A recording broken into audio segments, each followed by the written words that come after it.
नमस्कार साथियों, करते हैं शुरू आज अगली क्लास में, जिसका टॉपिक है सिंधु घाटी सभ्यता।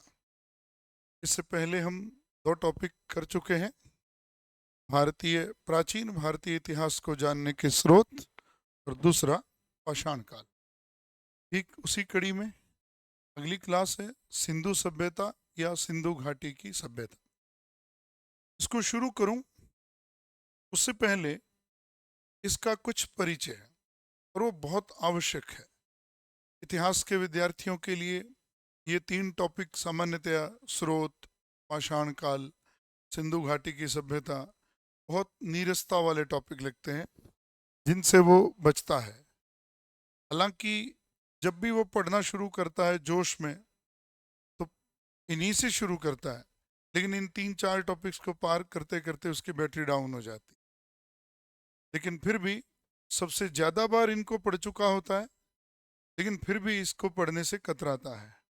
तो कोशिश करते हैं इसी समस्या का समाधान करने की, इसे सरल करते हैं, या यूं कहूं इसका नवपाषाण काल से कनेक्शन जोड़ते हैं, या ठीक इसकी निरंतरता बनाने का प्रयास करते हैं। आप सब ने अपनी पिछली क्लास में पढ़ा कि नवपाषाण काल जो है वो 4000 से 1000 ईसा पूर्व तक था। और मैंने यहाँ सिंधु घाटी सभ्यता की जो तिथि लिख दी है 3200 ईसा पूर्व से 1300 ईसा पूर्व तक, इसमें उसका संपूर्ण काल आ जाता है। सवाल ये है, एक चीज स्पष्ट हो गई है, एक समय ऐसा भी था जब नवपाषाण काल और सिंधु सभ्यता का प्रारंभिक काल, जब सिंधु सभ्यता अभी पनप रही थी, दोनों चीजें सेम चल रही हैं। जैसा कि अभी कालक्रम में मैंने आपको बताया, तो आपको ये स्पष्ट दिख रहा है कि नवपाषाण काल की जो बस्तियां थी, जो ग्रामीण बस्तियां थी, बलूचिस्तान के क्षेत्र में जो बस्तियां थी, वो धीरे धीरे नगरीकरण की ओर बढ़ रही थी। और एक मत ये भी है कि वही ग्रामीण बस्तियां सिंधु घाटी सभ्यता में परिवर्तित हुई, नगर बने, और बाद में सिंधु घाटी सभ्यता परिपक्व रूप में हमारे सामने आती है। और इस संक्रमण काल में एक ऐसा पुरातात्विक स्थल है जो हमें इन दोनों को जोड़ने के पुल का काम करता है, और वो है मेहरगढ़, जो बलूचिस्तान पाकिस्तान का हिस्सा है। वहां पर जो स्थल है मेहरगढ़, वहां पर नवपाषाण काल के भी अवशेष मिले हैं और प्राक हड़प्पा काल के भी अवशेष मिले हैं। तो इस तरह से मेहरगढ़ एक ऐसा स्थल है जो नवपाषाण काल और सिंधु घाटी सभ्यता को जोड़ने का एक माध्यम है, दोनों ही कालों से संबंधित है, और जो इतिहास की निरंतरता को बनाए रखने का सबसे महत्वपूर्ण आर्कियोलॉजिकल साइट के रूप में जाना जाता है। तो यहाँ से अब मैं शुरू करता हूँ, थोड़ा और सरल कर दूं। सिंधु सभ्यता से क्या आशय है, ये सारे विवाद तो हम आगे हल करने वाले हैं।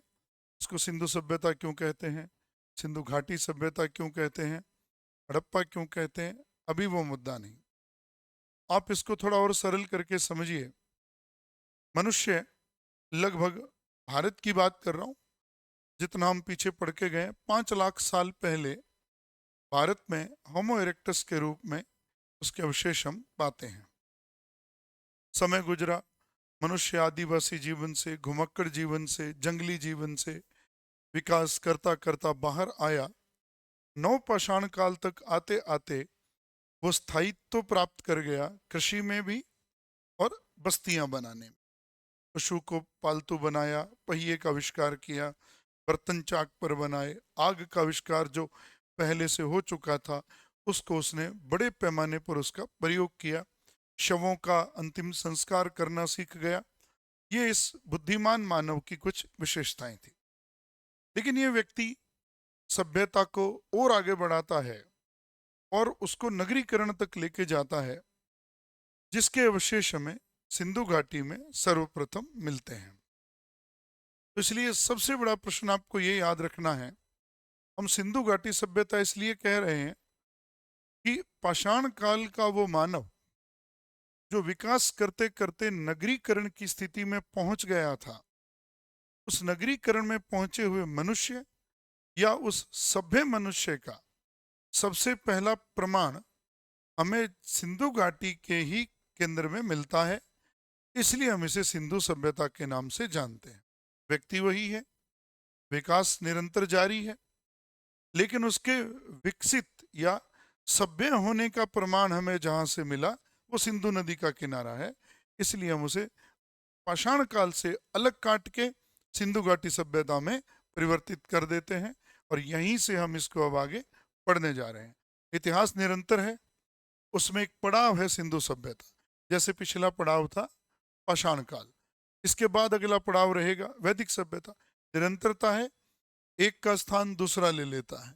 उसी तरह से इसके बारे में कुछ भी जाने उसके बारे में पहले एक बेसिक सी बात जान लें, जो मैंने अपने पिछले पाषाण काल के शुरू में भी कही थी कि यद्यपि भारत का इतिहास या भारत का अतीत, गौरवपूर्ण अतीत बहुत पुराना है, लेकिन जब तक इस सभ्यता का उद्घाटन नहीं हुआ था तब तक हमारे देश का इतिहास वैदिक काल से आगे ही पढ़ा जाता था।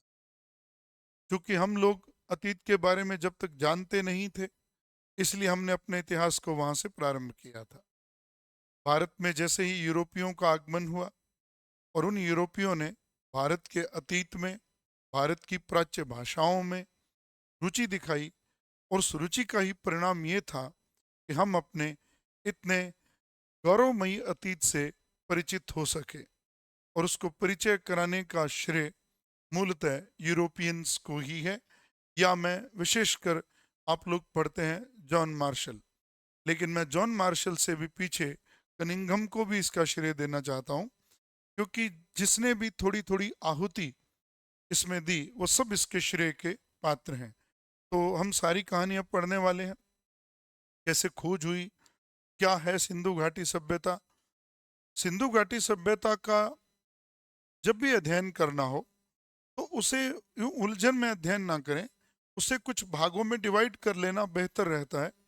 जैसे सिंधु घाटी सभ्यता का सामान्य परिचय, पहले तो आप ये पढ़ेंगे, जिस पर मैं अभी चर्चा कर रहा हूं वो सामान्य परिचय ही है, ये कोई तथ्य नहीं है इसमें। ये परिचय हर व्यक्ति का अपना अलग अलग हो सकता है, कोई किस तरीके से समझाएगा, कोई किस तरीके से। तो ये सामान्य परिचय हो गया। दूसरा बिंदु हो गया सिंधु सभ्यता की खोज। तीसरा बिंदु, जब खोज पढ़ोगे, खोज के बाद आप पढ़ोगे इसका नामकरण। तीसरे नंबर पर आप इसका पढ़ोगे कालक्रम। चौथे नंबर पर आप इसका पढ़ोगे विस्तार, विस्तार क्षेत्र।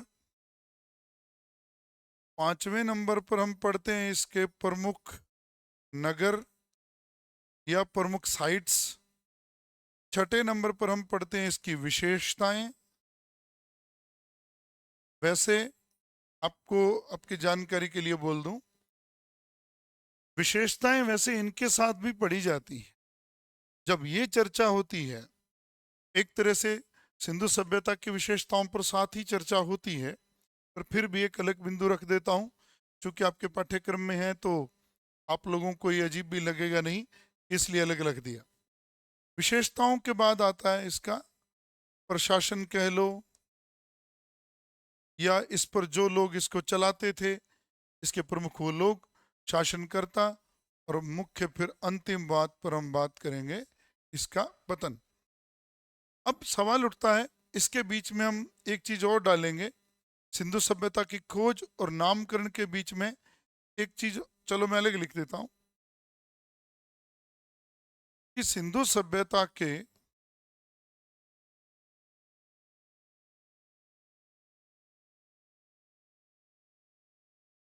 निर्माता कौन थे। ये जो मुद्दा है इसको हम एक नाम से ये शब्द भी दे सकते हैं, सिंधु सभ्यता की उत्पत्ति। ये लोग कौन थे, कहां से आए थे। जैसा कि मैं अभी थोड़ा उत्तर तो दे गया हूं। जब मैं इस चीजों को स्पष्ट कर दूंगा तो मेरी जो अभी थोड़ी देर पहले जो करी गई बात है वो स्पष्ट हो जाएगी। तो वैसे तो इसको हम इस 9वें बिंदु को हम यहां रखेंगे। इसके बाद ये ध्यान रखिए, चाहे इसको कालक्रम के बाद भी रख दोगे तो भी कोई समस्या नहीं है।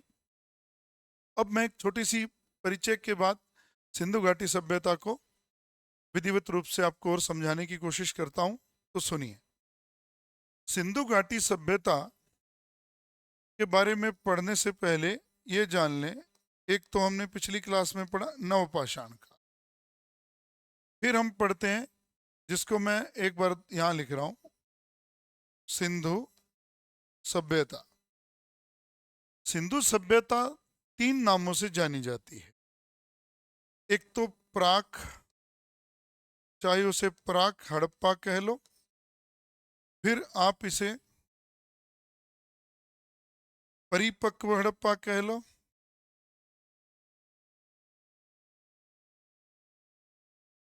और या फिर इसे परवर्ती हड़प्पा सभ्यता कह लो। ये मैंने जानबूझकर लिखा है ताकि हम इसको समझ सकें। इनके ऊपर मैं इनका टाइम लिख रहा हूं। प्राक हड़प्पा 3200 से 2600 ईसा पूर्व। परिपक्व हड़प्पा 2600 से 1900 ईसा पूर्व। और ये है 1900 ईसा पूर्व से 1300 ईसा पूर्व। थोड़ा सा तिथियों पर परेशानी नहीं होना लेना, इसको समझने के लिए आवश्यक था। ये नवीन तिथियां हैं जो वर्तमान में इनके लिए सर्वमान्य है। प्राक हड़प्पा से लेकर परवर्ती हड़प्पा कह सकते हैं, जिसे हम उत्तर हड़प्पा सभ्यता भी कहते हैं या उत्तर हड़प्पा चरण भी कह देते हैं। इसको हम उत्तर नगरीय चरण भी कह देते हैं, या सामान्यतः पतनोन्मुख सिंधु सभ्यता भी कह देते हैं। अगर सही मायने में देखा जाए तो 3200 से लेकर 1300 ईसा पूर्व तक सिंधु सभ्यता भारतीय धरती पर चलायमान रही, अस्तित्व में रही। बाकी पतन में पढ़ेंगे कि कहाँ चले गए। लेकिन मैंने ये इसलिए लिखा था कि नवपाषाण काल की निरंतरता ही आगे हड़प्पा सभ्यता है, ये जानना है। और नवपाषाण काल आगे चलकर किसमें परिवर्तित हो रहा है? नगरों में, यानी कि नगरीय बस्तियों की शुरुआत हो जाती है। उसका प्रारंभ हमें कहाँ देखने को मिलता है? थोड़ा थोड़ा प्राक हड़प्पा में। और मैं अभी चर्चा करके गया था, नवपाषाण काल का एक ऐसा स्थल है मेहरगढ़, जो एक इस संक्रमण काल का प्रतिनिधित्व करता है, जो नवपाषाण कालीन बस्ती भी है और जो प्राक हड़प्पा काल की बस्ती भी है, जिससे स्पष्ट दृष्टिगोचर होता है कि नवपाषाण काल ही आगे परिपक्व रूप में हमें हड़प्पा सभ्यता के नगरों के रूप में उभरता हुआ दिखाई देता है। तो एक तो ये बेसिक बात थी। टाइम मैंने यहाँ लिख दिया 3200 से 2600 प्राक हड़प्पा, प्रारंभिक हड़प्पा, और 2600 से 1900 है परिपक्व हड़प्पा कह लो, या आप इसको इस नाम से भी पढ़ सकते हो, विकसित हड़प्पा चरण, या यूं कह सकते हो समृद्ध व्यापार का युग, ये भी याद रख सकते हो। और एक है प्रवर्ती हड़प्पा सभ्यता, उत्तर हड़प्पा सभ्यता, उत्तर हड़प्पा चरण, उत्तर नगरीय चरण, या पतनोन्मुख सिंधु सभ्यता। ये इसकी एक परंपरा है। इसीलिए इसको इस विद्वान ने, जिम शेफर महोदय ने, प्रारंभिक हड़प्पा से लेकर उत्तरकालीन हड़प्पा तक के काल को एक नाम से पुकारा, जिसको कहा गया सिंधु घाटी परंपरा। ये याद रखना है। जिम शेफर महोदय ने प्रारंभिक हड़प्पा से लेकर पतन काल तक, या यूं कहूं परवर्ती हड़प्पा तक, इसको सिंधु घाटी परंपरा कहकर बुलाया है। और रफीक मुगल ने इसको प्रारंभिक हड़प्पा सभ्यता नाम दिया है। अब चलते हैं इसका थोड़ा सा वो चरण जिस पर बच्चा बात करने से ही डरता है, पढ़ने से घबराता है। अब हम इसी को पढ़ने जा रहे हैं सबसे पहले, प्राक हड़प्पा चरण को। ये ध्यान रहे, जिसका काल हमने लगभग क्या निर्धारित किया है, 3200 से 2600 ईसा पूर्व। ये याद रखना। पहले प्राक हड़प्पा सभ्यता पढ़ेंगे, फिर हड़प्पा सभ्यता पढ़ेंगे, फिर उसकी विशेषताएं पढ़ेंगे। तो प्राक हड़प्पा सभ्यता क्या है? प्राक हड़प्पा सभ्यता वो सभ्यता है जिसको विकसित हड़प्पा सभ्यता और नवपाषाण युग के बीच का काल कहा जाता है। और इस बीच के काल में इसके अवशेष हमें कहाँ कहाँ से मिले, या यूं कह सकते हो नगरीकरण का प्रारंभ हो रहा था। तो इसके अवशेष मुख्यतः हमें जहाँ जहाँ से मिलते हैं वो, एक तो है पाकिस्तान, तो मूल है, पाकिस्तान में भी मिलते हैं और भारत में भी मिलते हैं। तो पाकिस्तान में कौन कौन से स्थल हैं? सबसे पहले तो है बलूचिस्तान। बलूचिस्तान में कहाँ कहाँ, उस पर बात करेंगे। फिर बलूचिस्तान के बाद 2 नंबर पर स्थल जो है जहां से मिलते हैं, दूसरा स्थल है सिंध। और उसके बाद एक जगह और है जिसको मैं ये नाम दे दूं, गोमल घाटी। 3 स्थान तो ये हैं। भारत में विशेषकर राजस्थान, पंजाब, हरियाणा और गुजरात, ये वो जगह हैं जहां से हमें परिपक्व हड़प्पा काल से भी पहले के अवशेष प्राप्त होते हैं। अभी हम हड़प्पा सभ्यता पे नहीं पहुंचे हैं। कहीं आप ये सोचो कि मैं आपको ये कहानी सुनाऊं, चार्ल्स मेसन ने क्या किया, कनिंघम ने क्या किया, बर्टन ने, अभी वहां पहुंचे ही नहीं। इसलिए हम पहले प्राक हड़प्पा, प्राक सिंधु घाटी सभ्यता पढ़ रहे हैं। तो प्राक हड़प्पा काल के अवशेष हमें पाकिस्तान से भी मिलते हैं, भारत से भी मिलते हैं। तो बलूचिस्तान, जो पाकिस्तान का बलूचिस्तान वाला जो क्षेत्र है, इसमें जो अवशेष मिलते हैं वो जगह कौन कौन सी है, उसके नाम लिख रहा हूं। झाब,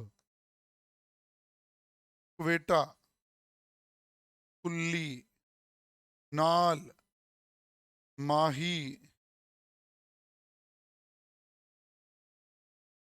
मेहरगढ़। मेहरगढ़ के बाद है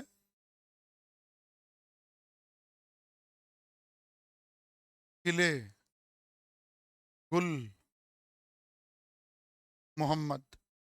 थोड़ा याद करना पड़ेगा। पाकिस्तान के बलूचिस्तान में झाब, क्वेटा, कुल्ली, नाल, माही, मेहरगढ़, किले गुल मोहम्मद, ये बलूचिस्तान के हैं। सिंध के 2 प्रसिद्ध स्थल हैं, कोट दीजी व आमरी। गोमल घाटी का जगह मैं लिख दूंगा नाम, जहाँ से रहमान ढेरी है जगह, जहाँ से हमें इसके अवशेष मिलते हैं। अब राजस्थान में एक नाम है सौंथी और एक नाम है कालीबंगा। पंजाब, एक तो पंजाब का रोहिल क्षेत्र है और एक क्षेत्र है मसो रसना। हालांकि इन दोनों का जिक्र परिपक्व हड़प्पा सभ्यता में नहीं आता है। हरियाणा, हरियाणा में बड़े नाम हैं, बनवाली, राखी गढ़ी, बालू, भीराणा और सिसवल। गुजरात, पादरी, कुंतासी और एक है धौलावीरा। आप इसे उतार लीजिए। पहले तो ये बहुत जरूरी है, यहाँ से हमें प्राक हड़प्पा काल के अवशेष प्राप्त होते हैं। पानी पी लो।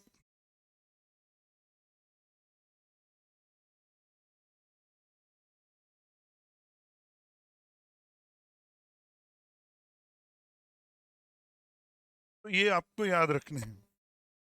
पहले हम प्राक हड़प्पा सभ्यता पे बात करेंगे, थोड़ी थोड़ी कुछ विशेषताओं पे बात करेंगे, फिर हम परिपक्व हड़प्पा सभ्यता पे चलेंगे, उसकी पूरी कहानी पढ़ने वाले हैं, फिर उत्पत्ति भी पढ़ेंगे। तो उससे पहले पाकिस्तान के, पहले तो आपको ये बात में याद करने, पहले ये याद करना है कि पाकिस्तान में कहाँ कहाँ, बलूचिस्तान, सिंध, गोमल घाटी। भारत में कहाँ, राजस्थान, पंजाब, हरियाणा, गुजरात। और फिर आते हैं क्षेत्रों के नाम। सौंथी भी चर्चा में है आजकल, अमलानंद घोष महोदय ने इस पर बहुत ध्यान दिया है, लोगों का ध्यान आकर्षित किया है।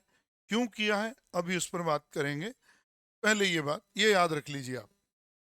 उसके बाद मैं यहाँ आता हूँ विशेषकर कुल्ली। कुल्ली में क्या मिले हैं, अलंकृत मर्दभांड। अलंकृत बर्तन लिख सकते हो, मर्दभांड लिख सकते हो, एक ही बात है।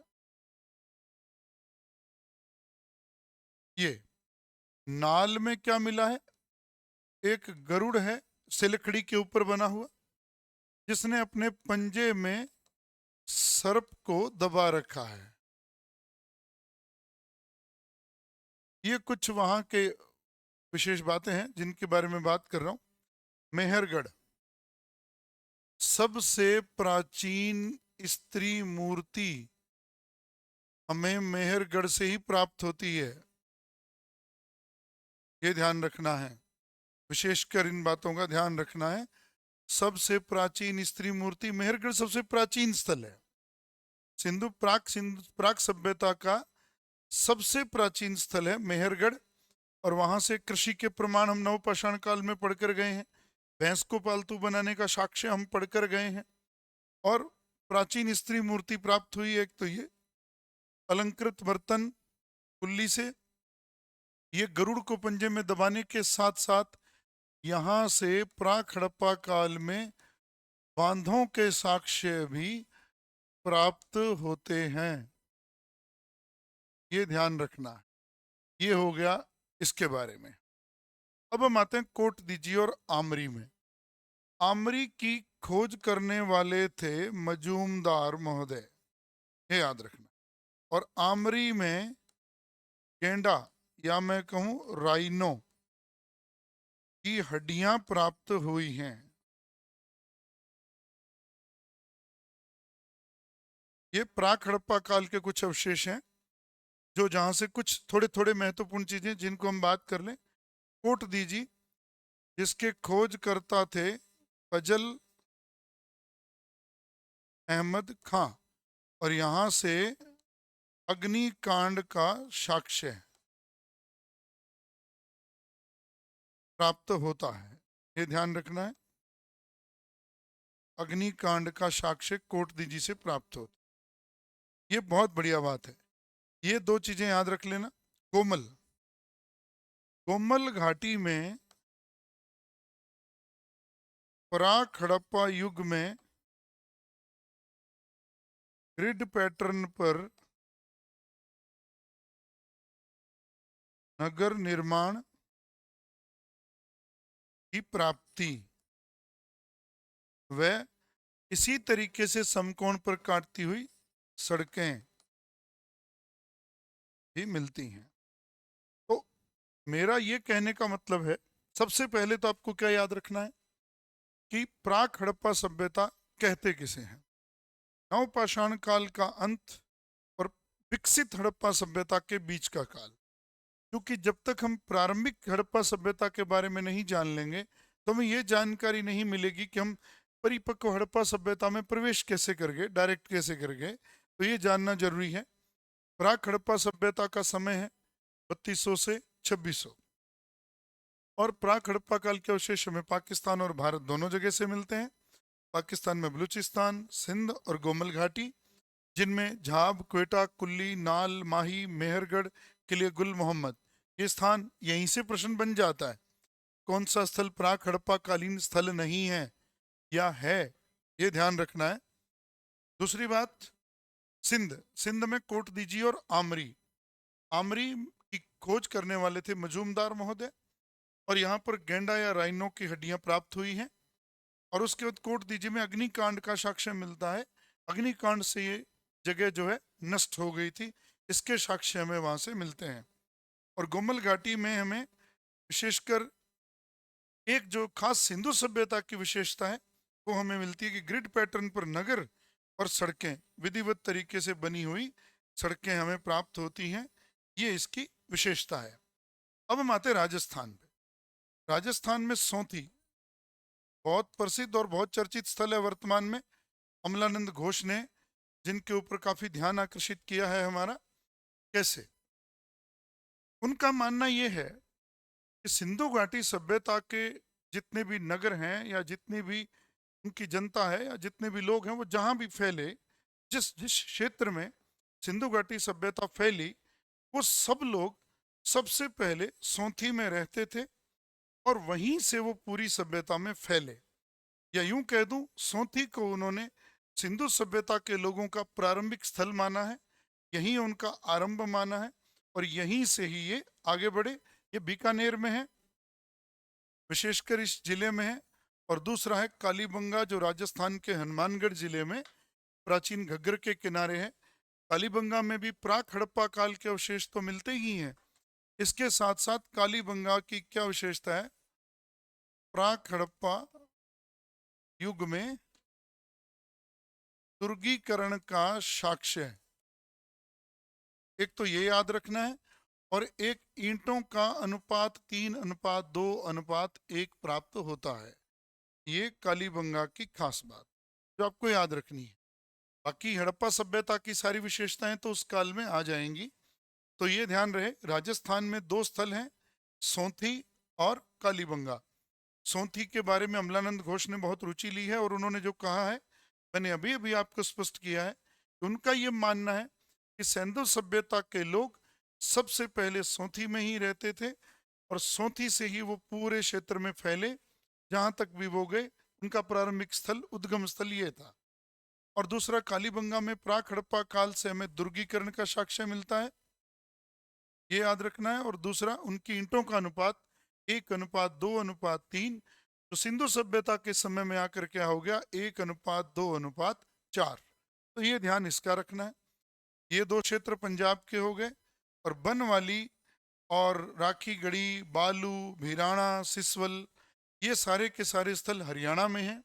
और ध्यान रहे, सौंथी से जो उपकरण मिलते हैं या जो मृदभांड मिलते हैं, उनके अवशेष और सिसवल के अवशेषों में समानता है। सौंथी और सिसवल के अवशेषों में समानता है, इसलिए इसको सौंथी सिसवल संस्कृति का नाम भी सम्मिलित रूप से दिया जाता है। और ध्यान रहिए, सौंथी के साथ तो टेसीटोरी का नाम भी जुड़ा हुआ है कि खोजा उन्होंने, और बाद में अमलानंद घोष महोदय ने इसकी खुदाई करके इस पर प्रॉपर वर्क किया 1952-53 में, तो ये याद रखना है। कालीबंगा की खोज से भी अमलानंद घोष का नाम जुड़ा हुआ है। तो आपके सामने ये जो क्षेत्र बने हैं, इनको आपने याद रखना है। ये आपका एक तरह से प्राक हड़प्पा काल का लगभग खाका एक बार में पूरा है। अगर आप इसे याद रख सकें तो उम्मीद करता हूं कि इससे आपका प्रश्न हो जाएगा। तो दोबारा से देख लीजिए, जिम शेफर महोदय ने प्राक हड़प्पा काल से लेकर उत्तरवर्ती हड़प्पा तक के काल को सिंधु घाटी परंपरा नाम दिया है, ये ध्यान रखना है। और प्राक हड़प्पा काल का जो समय है वो ये याद रखना है, 3200 से 2600 ईसा पूर्व। और जो मिला कहाँ कहाँ से, पाकिस्तान और भारत से। पाकिस्तान में मोटा मोटा बलूचिस्तान, सिंध और गोमल घाटी। बलूचिस्तान में झाब, क्वेटा, कुल्ली, नाल, माही, मेहरगढ़, किले गुल मोहम्मद। सिंध में कोट दीजी और आमरी। और गोमल घाटी में विशेषकर मैंने सीधा ही लिख दिया है कि यहाँ पर ग्रिड पैटर्न पर नगर और सड़कों के प्रमाण हमें मिलते हैं। आमरी से राइनो, और फजल अहमद खान ने जिसकी खुदाई की कोट दीजी खोज की, और यहाँ से मिलता है अग्निकांड का साक्ष्य। ये दो प्रश्न बहुत महत्वपूर्ण है कि बड़ा प्रश्न है कि सौंथी सिसवल में समानता है, सौंथी प्राक हड़प्पा कालीन स्थल है। और कालीबंगा में प्राक हड़प्पा काल में ही दुर्गीकरण का साक्ष्य मिलता है और ईंटों का अनुपात 3:2:1 मिलता है। ये हो गया ये सिस्टम। अब हम चलते हैं सिंधु सभ्यता पे, या मैं यूं कह दूं अब हम चलते हैं सिंधु सभ्यता की खोज की कहानी पर। यह है अब हमारा मूल जो विषय भी है, और ये पाठ का जो नाम है सिंधु घाटी सभ्यता। अब आते हैं उसी पर, सिंधु सभ्यता, प्राक के बाद हड़प्पा सभ्यता। सबसे पहले हमारा वो तो था सामान्य परिचय के बाद प्राक हड़प्पा सभ्यता। अब हम आते हैं सिंधु सभ्यता की खोज की कहानी। और ये खोज की कहानी लगभग हर विद्यार्थी ने पढ़ी है और हर विद्यार्थी को ये समझ में भी आई हुई है। फिर भी जैसा कि है अब वो परंपरा, तो हमें उस बात को पढ़ना है। सबसे पहला नाम इसमें मिलता है चार्ल्स मैसन। इसके बाद में पहले क्रम में नाम लिख दूं, पर्क, फिर आता है बल्टन बंधु, चौथे पर हम लिखेंगे कनिंघम, और उसके बाद हम सीधे ही प्रवेश कर जाएंगे कहां पर, जॉन मार्शल के युग पर। इन 4-5 लोगों की कहानी भी काफी लंबी पड़ती है। चार्ल्स मैसन 1827 से 29 के बीच में ये गया वहां पर, और इसने यात्रा की वहां की। क्योंकि वो बात अभी आ जाएगी। 1831 इनकी एक पुस्तक है, माई ट्रेवल इनटू बुखारा, ये याद रखना। बल्टन बंधु, जिनको हम कहते हैं विलियम बल्टन व जॉन बल्टन या बल्टन बंधु। कनिंघम 1853, 56 और 72, इन 3 बार इन्होंने यहाँ की यात्रा की, और बाकी की कहानी जॉन मार्शल के साथ है। अब मैं इसकी कहानी आपको सुना रहा हूँ। तो ये तो सामान्य बात है जो सबने हर किताब में पढ़ी भी है और ये हर पुस्तक में लिखी मिल भी जाती है। तो सबसे पहले आता है कि आप सब लोगों को इसको थोड़ा सरल करिए। आप सब जानते हो भारत पर अंग्रेजों ने जब अधिकार किया, उस कड़ी में अंग्रेजों ने न केवल भारत पर अधिकार किया बल्कि उन्होंने सिंध पर, नेपाल पर, इन पर भी प्रयास किए। और उन प्रयासों की कड़ी में एक उद्घाटन होता है सिंधु सभ्यता का। कैसे? कई किताबों में 1826 लिखा है, लेकिन सही तो ये है कि चार्ल्स मैसन, जिसका नाम था जेम्स लेविस, मूल नाम तो इसका यही था, सेना में अधिकारी था, जिसने 1827 में आगरा से अपनी यात्रा शुरू की। इसको भी कुछ सैनिक गतिविधियों के ही संबंध में वहां जाना था सिंध में, कुछ मोर्चे खोदने थे, कुछ आगे की योजना के लिए। तो जब ये वहां गया, इसने अपनी 29 तक वहां, 29 में पहुंचा वहां, जिसकी आप खुदाई की बात कर रहे हो, जिस हड़प्पा सभ्यता की खोज की बात कर रहे हो।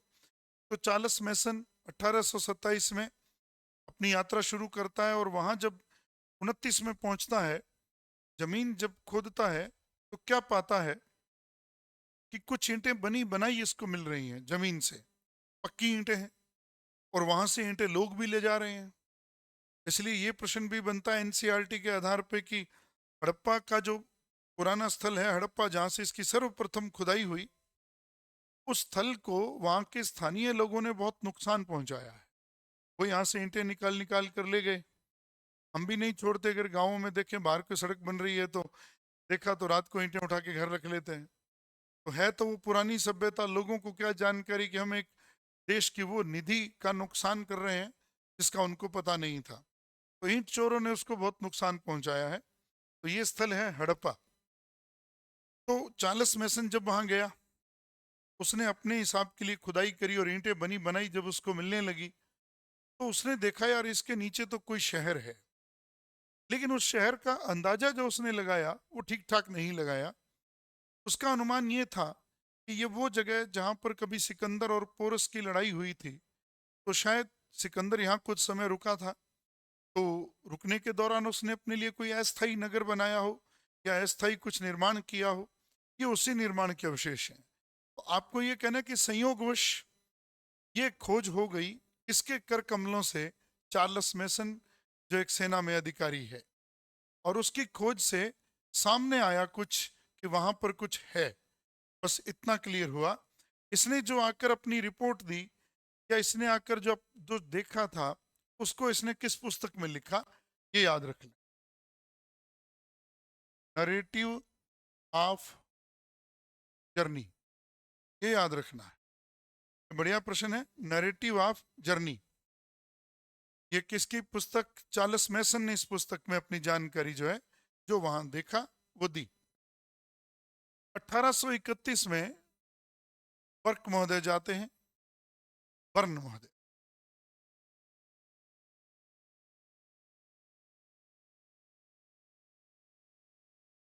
1831 में बर्न महोदय जाते हैं, उसी स्थल को देखते हैं, कुछ अपने विचार प्रस्तुत करते हैं। इन्होंने अपने विचार अपनी पुस्तक में लिखा है ट्रेवल्स इनटू बुखारा। ये भी छोटी सी महत्वपूर्ण जानकारी है, इसे याद रखिएगा। फिर दो भाई बल्टन बंधु, ये वो हैं जिनको लाहौर से कराची तक रेलवे लाइन बिछाने का काम दिया गया। जब ये वहां पहुंचे, इन्होंने वहां कुछ खुदाई करी, तो इनको भी वहां से हुई अवशेष मिलने शुरू हुए, वही ईंटें, वही पुराने काल के कुछ जमीन से अवशेष। तो इन्होंने भी आकर अपनी जानकारी दी। ये अगली कड़ी थी। फिर उसके बाद जो काम शुरू होता है वो रुचिकर है बात। Alexander Cunningham. अलेक्जेंडर कनिंघम भी सेना में इंजीनियर थे। पद था इनका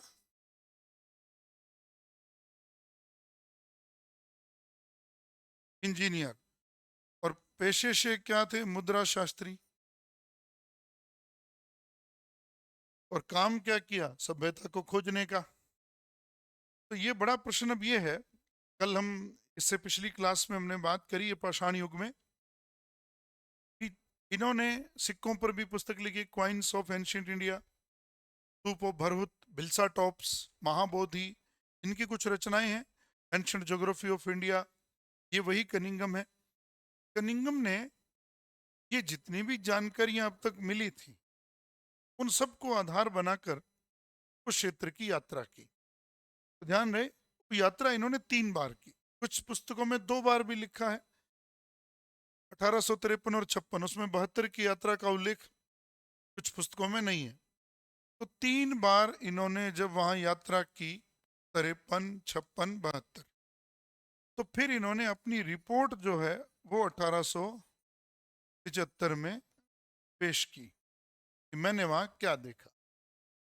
इनको वहां पर कुछ इनके एक मित्र ने एक मोहर प्रोवाइड करवाई जो वृषभ की मुद्रा थी, जिस पर एक बैल बना था, और कुछ अवशेष इन्होंने स्वयं इकट्ठे किए। तो उन प्रारंभिक अवशेषों के आधार पर इन्होंने जो जानकारी जुटाई वो इन्होंने ये नहीं बता पाए कि ये कोई देश की बड़ी प्राचीन सभ्यता के पूरे नगर के अवशेष हैं। या मैं इसको यूं कह दूं कि कनिंघम महोदय 3 बार वहां गए, और तीनों बार जाने के बावजूद वो इसके सही सही महत्व को नहीं जान सके। हाँ, इन्होंने उद्घाटन किया कि वहां कुछ है, बड़े नगर के अवशेष हैं, लेकिन ये भी उतना पीछे नहीं जा पाए जितना कि सिंधु सभ्यता अपनी डिमांड करती थी। तो ये भी उसका ठीक ठाक महत्व नहीं समझ पाए। लेकिन प्रारंभिक जानकारियों में इनकी जानकारियां बहुत ही महत्व की हैं, क्योंकि इन्होंने अपनी जब रिपोर्ट पेश की तो उससे ये उत्सुकता पैदा हुई दोबारा वहां पर खुदाई करने की। इसी बीच ये जब 2 बार वहां जा चुके थे, ध्यान देना, इसीलिए इसको कई किताबों में 2 बार कहा है। जब ये 2 बार जा चुके थे और वहां पर जो इनको साइट्स पे मिला, उसी से प्रभावित होकर इन्होंने प्रयास किए और भारत में 1861 में पुरातत्व विभाग की स्थापना की। इनके निर्देशन में पुरातत्व विभाग की स्थापना हुई। इनके निर्देशन में पुरातत्व विभाग की स्थापना हुई 1861 में, और इन्हीं को ही पहला सुपरवाइजर भी बना दिया गया, क्योंकि इनका ही हाथ था उसमें। इसलिए कनिंघम को भारत में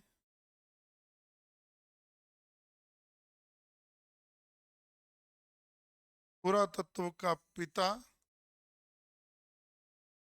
या जनक कहा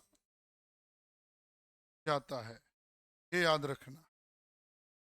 जब 2 बार यात्रा कर चुके थे, उसके बाद इन्होंने भारत में इन्हीं अतीत की चीजों को जानने के लिए, इन पर और अन्वेषण करने के लिए इन्होंने एक विभाग की स्थापना करवाई, जिसमें इनका ही योगदान था। इसलिए अलेक्जेंडर कनिंघम को भारत में पुरातत्व का पिता, पुरातत्व का जनक भी कहते हैं। हालांकि ये 1861 में इसके सुपरवाइजर बना दिए गए, और 1871 में पुनः इनको इस विभाग का महानिदेशक बनाया गया, जिस पद पर ये 1885 तक रहे। ये याद रखना। तो अभी तक की कहानी, इस खोज की कहानी को मैं आगे बढ़ाऊं और एक बार रिवीजन कर दूं। सिंधु सभ्यता की खोज संयोगवश चार्ल्स मैसन या जेम्स लेविस सेना में एक अधिकारी था, 1829 में वहां पहुंचता है। उसको कुछ जमीन खोदने की जरूरत पड़ती है, तो वहां से संयोग से ईंटें बनी बनाई निकलती हैं, और वो जो वहां देखता है, जो अंदाजा लगाता है, उसे वो एक पुस्तक नरेटिव ऑफ जर्नीज में सूचना देकर छोड़ता है। उसके बाद वहां पर बर्न महोदय जाते हैं, फिर उस जगह की यात्रा बल्टन बंधु करते हैं। ऑर्डर दिया उनको लाहौर से कराची तक लाइन बिछाने का। उस काम के दौरान उनको भी वहां से कुछ अवशेष प्राप्त हुए, तो उन्होंने भी सूचना दी।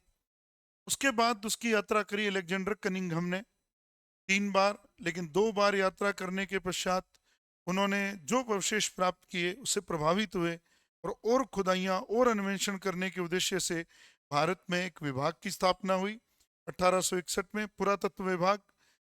तो इसके जनक होने के कारण इन्हीं को ये श्रेय दिया गया, भारत में पुरातत्व का पिता और पुरातत्व का जनक।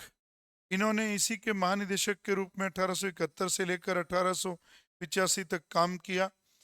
इनके पद को छोड़ने के बाद उस पद पर जेम्स बर्गेस महोदय ने काम किया 89 तक, लेकिन इस दौरान पैसे की तंगी दिखाकर, आर्थिक स्थिति का हवाला देकर इस विभाग ने कोई विशेष उपलब्धियां अर्जित नहीं की, या मैं यूं कहूं सामान्यतया ये निष्क्रिय बना रहा।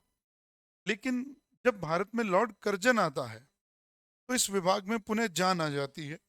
यानी कि मैं अगर सीधे शब्दों में कहूं कि एक संकट से उभरता है ये, जिसको पीछे एक नाम दिया जाता है बक संकट। तो बक महोदय इसके पीछे अधिकारी थे, महानिदेशक थे, और उन्होंने आर्थिक स्थिति खराब होने का हवाला देकर ये बोल दिया कि इसको बंद कर दो, या इसकी गतिविधियों को निष्क्रियता में लाके छोड़ दिया। इसीलिए उस काल को बक संकट भी कहते हैं।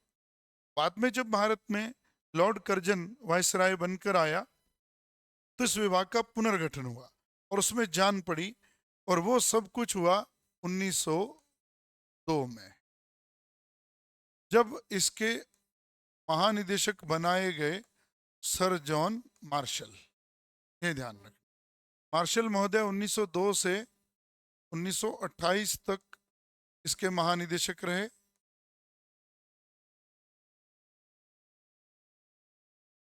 ये ध्यान रखना है, ये बहुत बढ़िया टॉपिक है। अब चलते हैं, जॉन मार्शल ने फिर रुचि दिखाई तो इनके ही सहयोग से, इनके निर्देशन में 2 विद्वानों ने 2 बड़े स्थलों की खोज की, जिनमें पहला नाम आप पढ़ते हो राय बहादुर दया राम साहनी, और दूसरा है R.D. बनर्जी लिख लो, या राखाल दास बनर्जी। इन्होंने 1921 में और इन्होंने 1922 ईस्वी में खुदाइयाँ की। इन्होंने हड़प्पा की खुदाई की और इन्होंने मोहनजोदड़ो की। तो ये ध्यान रखें, जिस स्थल पर अब तक चार्ल्स मैसन, बर्टन बंधु, कनिंघम बहुत लोग जाके आ चुके हैं, वो स्थल और कोई नहीं, पाकिस्तान के पंजाब प्रांत का हड़प्पा ही है। तो जॉन मार्शल के निर्देशन में 1921 ईस्वी में राय बहादुर दयाराम साहनी ने हड़प्पा का व्यापक उत्खनन किया। हालांकि इस उत्खनन में अन्य लोग भी जुड़े रहे, बाद में व्हीलर भी जुड़े रहे, मिडो भी जुड़े रहे, डेल्स भी जुड़े रहे, एमएस वत्स भी जुड़े रहे, जिनको हम हड़प्पा नगर की विशेषताओं में पढ़ेंगे। तो यह याद रखें, हड़प्पा 1921 में हड़प्पा का व्यापक उत्खनन करने वाले हैं राय बहादुर दयाराम साहनी।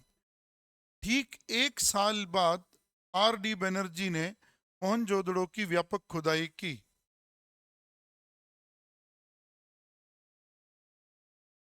ये ध्यान रखना है। और थोड़ा ध्यान दीजिए बच्चों, हड़प्पा जिस नदी के किनारे है वो नदी है रावी। मोहनजोदड़ो जिस नदी के किनारे है वो है सिंधु। ये ध्यान रखना, क्योंकि रावी भी सहायक किसकी है? सिंधु की सहायक नदी है, और सिंधु तो सिंधु है ही, जो अरब सागर में गिरती है। तो अब थोड़ा गौर से, इसका नामकरण में भी आपको चीज काम देगी। जब दयाराम साहनी ने हड़प्पा की खोज की या खुदाई की, खोज तो लंबी चली आ रही है, खुदाई इन्होंने की व्यापक स्तर पे, और मोहनजोदड़ो की व्यापक खुदाई करी आर डी बनर्जी, राखालदास बनर्जी ने, क्योंकि ये सीधे ही सिंधु के किनारे था और ये रावी भी सिंधु की सहायक नदी है, तो सिंधु की घाटी हो गई। इसलिए इस सभ्यता के दो स्थलों की खुदाई से प्राप्त अवशेषों के आधार पर, प्राप्त स्थान जहां पर इसकी खुदाई हुई, जहां इसकी प्राप्ति हुई, इसके आधार पर 1924 ईस्वी में मार्शल महोदय ने इसका नामकरण किया, इस सभ्यता का नामकरण किया, और वो नामकरण किया सिंधु घाटी की सभ्यता। और जिस पत्रिका में इसका नामकरण किया, उसका नाम था इलस्ट्रेटेड लंदन। ये ध्यान रखना, इलस्ट्रेटेड लंदन, या इसको कई लंदन वीकली भी कह देते हैं, पत्रिका में वीकली, साप्ताहिक। तो इलस्ट्रेटेड लंदन या लंदन वीकली में इसका उन्होंने नामकरण किया 1924 में। ये ध्यान रखने वाली बात।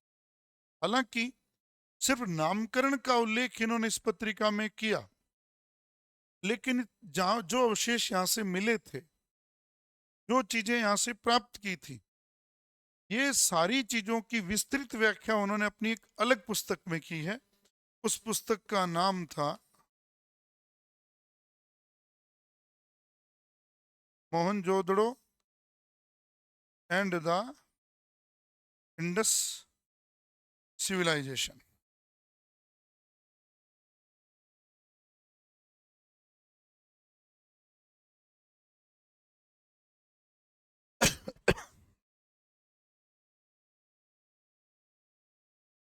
सिविलाइजेशन,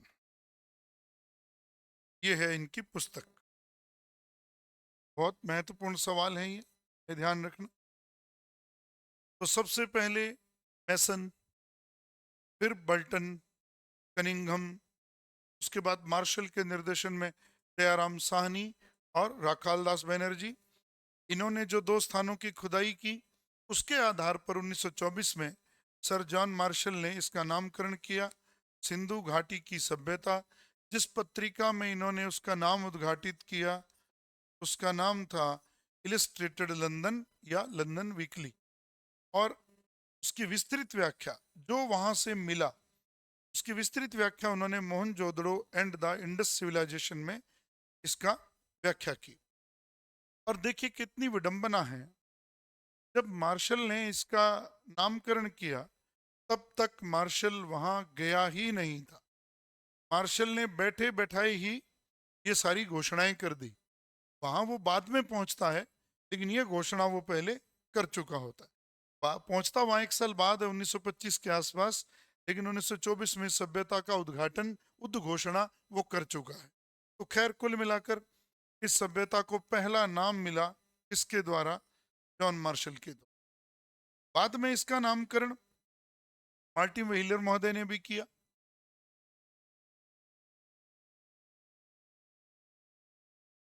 मार्टिन व्हीलर ने किया, इसका नाम रखा सिंधु सभ्यता। और ये नाम, ये चर्चा जो उन्होंने जिस पुस्तक में की हुई थी,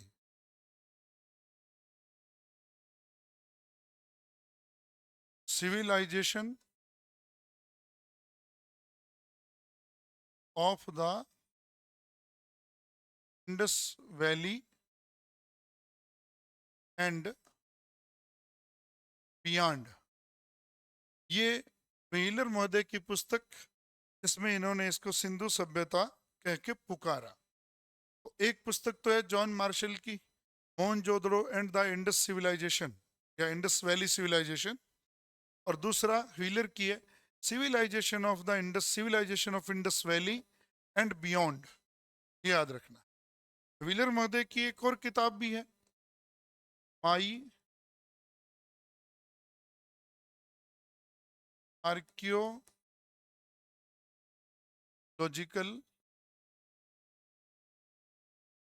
सर्वे ऑफ इंडिया टू पाकिस्तान। इसमें भी उन्होंने इसकी विस्तृत चर्चा की है। तो अब आपको ये दो किताबें, तीन किताबें मार्शल और व्हीलर की याद रखनी है। मार्शल ने सिंधु सभ्यता का नामकरण तो इलस्ट्रेटेड लंदन में किया, लेकिन उसकी विस्तृत व्याख्या उन्होंने जब वहां पहुंच गए देखा, फिर बाद में की, और उस पुस्तक का नाम था Mohenjodaro and the Indus valley civilisation. और उसके बाद व्हीलर महोदय की पुस्तक थी civilisation of Indus valley and beyond. और अगली एक और पुस्तक थी उनकी, my archaeological survey of India to Pakistan. तो ये थी इसकी खोज की कहानी। अब आप यूं कह सकते हो कि एक ऐसी सभ्यता का उद्घाटन यूरोपियों के द्वारा किया गया जिसने भारत के इतिहास को बहुत पीछे ले जाके छोड़ दिया। इससे पहले हम उस इतिहास को ईसा पूर्व वैदिक काल से पढ़ते थे, और इससे पहले अब 3000 साल और पीछे खिसक गए। तो याद रहे, एक विद्वान है S.N. राव, ये ध्यान रखना, S.R. राव नहीं कह रहा हूं, S.N. राव, सुरेंद्र नाथ राव, जिन्होंने the story of Indian archaeology, वैसे ये पुस्तक, ये श्रृंखला भारतीय पुरातत्व सर्वेक्षण विभाग के द्वारा भी जारी की जाती है। लेकिन इनकी भी पुस्तक जिसमें इन्होंने जिक्र किया है, S.N. राव ने the story of Indian archaeology में ये कहा, ये लाइन याद रखना बहुत प्रसिद्ध है, जॉन मार्शल ने भारत को जहां पाया उसे वहां से 3000 साल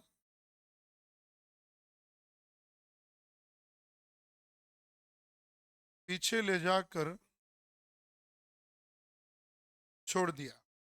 यानी कि हमारे भारत का इतिहास और पीछे ले जाके छोड़ दिया, 3000 साल पीछे। अब हमारे इतिहास का प्रारंभ 3000 साल पीछे से सिंधु घाटी सभ्यता से होना शुरू हुआ।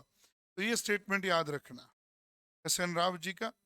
जॉन मार्शल ने भारत को जहां पाया उसे वहां से 3000 साल पीछे ले जाकर छोड़ दिया। तो अब तक की कहानी को मैं एक बार थोड़ा सा रिपीट कर दूं। सिंधु सभ्यता नवपाषाण काल के पश्चात भारत में आने वाली अगली सभ्यता है। और ये सभ्यता 3 चरणों से गुजरी है, प्रारंभिक काल, परिपक्व काल और अपना उत्तरवर्ती काल। चूंकि सरल शब्दों में समझने के लिए मैंने कहा था कि नवपाषाण काल के अंत और विकसित हड़प्पा काल के बीच का जो काल है वो प्राक हड़प्पा कहलाता है। इनका सक्रिय व्यापार का युग दूसरी सभ्यताओं के साथ विकसित हड़प्पा का युग कहलाता है। तीसरा, जब नगरीकरण वापस ध्वस्त हो रहा था और वापस बस्तियां ग्रामीणीकरण में बदल रही थी, उस काल को उत्तर हड़प्पा चरण, उत्तर नगरीकरण चरण भी कहा जाता है। तो फिर सबसे पहले हमने प्राक हड़प्पा पे बात की। प्राक हड़प्पा काल का समय था 3200 से 2600। वहीं विकसित हड़प्पा का काल है 2600 से 1900 और उत्तरवर्ती हड़प्पा का काल है 1900 से 1300। तो फिर हमने ये देखा प्राक हड़प्पा काल के अवशेष हमें भारत से भी मिलते हैं, पाकिस्तान से भी मिलते हैं। पाकिस्तान में विशेषकर कहाँ से मिलते हैं ये आप ध्यान देना। पाकिस्तान के सिंध, बलूचिस्तान और गोमल घाटी। तो ये हमने बात की थी, सिंध, बलूचिस्तान और गोमल घाटी ये शुरू किया था हमने। उसके बाद हमने ये पढ़ा था बलूचिस्तान में झाब, क्वेटा, कुल्ली, नाल, माही, मेहरगढ़, किले गुल मोहम्मद, जिसमें मेहरगढ़ वो स्थल है जो नवपाषाण काल का भी स्थल है और प्रारंभिक हड़प्पा का भी स्थल है। बाकी इन स्थलों से जो जो मिला, जिसमें विशेषकर आपको पेपर में प्रश्न जहाँ से आ सकता है वो सौंथी है, ये बहुत बढ़िया प्रश्न है। और उसके बाद हमने यहाँ से जो जो इनकी कुछ खास विशेषताएं थी उन पर ध्यान दिया। उसके बाद हमने इसकी खोज की कहानी को पढ़ा। ये ध्यान रखना, हड़प्पा सभ्यता की खोज की कहानी, उसकी खोज की कहानी पे मैं चर्चा कर चुका हूँ। संयोगवश खोज हुई चार्ल्स मैसन के द्वारा। फिर उसके बाद ये खोज आगे बढ़ी और लोगों ने ढूंढा, जिसमें बर्टन बंधु गए, कनिंघम साहब गए। उसके बाद उन्होंने जो रिपोर्ट पेश की और पुरातत्व विभाग का गठन किया। हाँ, यहाँ एक बात जरूर मैं क्लियर कर दूं, कनिंघम महोदय को भारत में पुरातत्व का जनक कहते हैं, पुरातत्व का पिता कहते हैं, ये बात ठीक है। लेकिन एक शब्द मैंने पाषाण काल में भी बोला था, भारत में प्रागैतिहासिक पुरातत्व का जनक। ध्यान रखिए, भारत में पुरातत्व का जनक कनिंघम, भारत में प्रागैतिहासिक, प्राक इतिहास का पुरातत्व का जनक रॉबर्ट ब्रूस फुट, ये याद रखना है, जिन्होंने पाषाण काल की एक कुल्हाड़ी, जिसे मद्रासी संस्कृति भी कहते हैं, एक हैंड एक्स मद्रास के पलवरम से 1863 में प्राप्त किया था।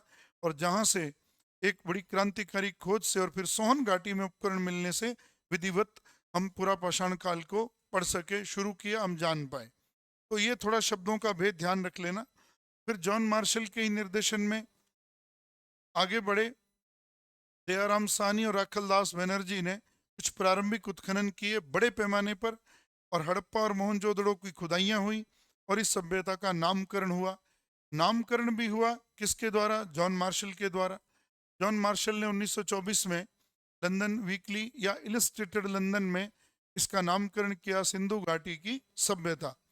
और ठीक उन्होंने इसकी विस्तृत व्याख्या जिस पुस्तक में की जॉन मार्शल ने, वो थी Mohenjodaro and the Indus valley civilisation. और उसके बाद मार्टिन व्हीलर ने भी इसके ऊपर और जानकारियां दी और इसका नाम रखा सिंधु सभ्यता। और उन्होंने जो नाम दिया civilisation of Indus valley and beyond, उस पुस्तक में भी इसकी चर्चा की। और उनकी एक रचना है इससे संबंधित, my archaeological survey of India to Pakistan, जिसमें उन्होंने विस्तृत चर्चा इस सभ्यता पे की है। उनका भी युग आता है। मार्टिन व्हीलर ने पुरातत्व विभाग का कार्यभार जब संभाला था तो 1944 से 1960 तक वो इसके महानिदेशक रहे, इसीलिए इसका पूरा नाम ही है व्हीलर युग। ये ध्यान रखना, इसको व्हीलर युग भी कहा जाता है, जैसे मार्शल युग, व्हीलर युग। तो बाकी हम पाषाण काल में बात कर चुके हैं कि मार्टिन व्हीलर ने उत्खनन करने की भी 2 शैलियां बताई थी, लंबवत उत्खनन, क्षैतिज उत्खनन, वो हम पढ़ चुके हैं। तो ये कहानी थी यहाँ तक जॉन मार्शल और व्हीलर महोदय ने। अब हम अगला जो टॉपिक शुरू करेंगे बाद में, सिंधु सभ्यता का नामकरण, सिंधु सभ्यता की तिथि और उसकी उत्पत्ति। वो हम ठीक इससे अगली क्लास में करेंगे। तब तक शुक्रिया, धन्यवाद। आपने बड़े ध्यान से मुझे सुना, इसके लिए बहुत बहुत साधुवाद।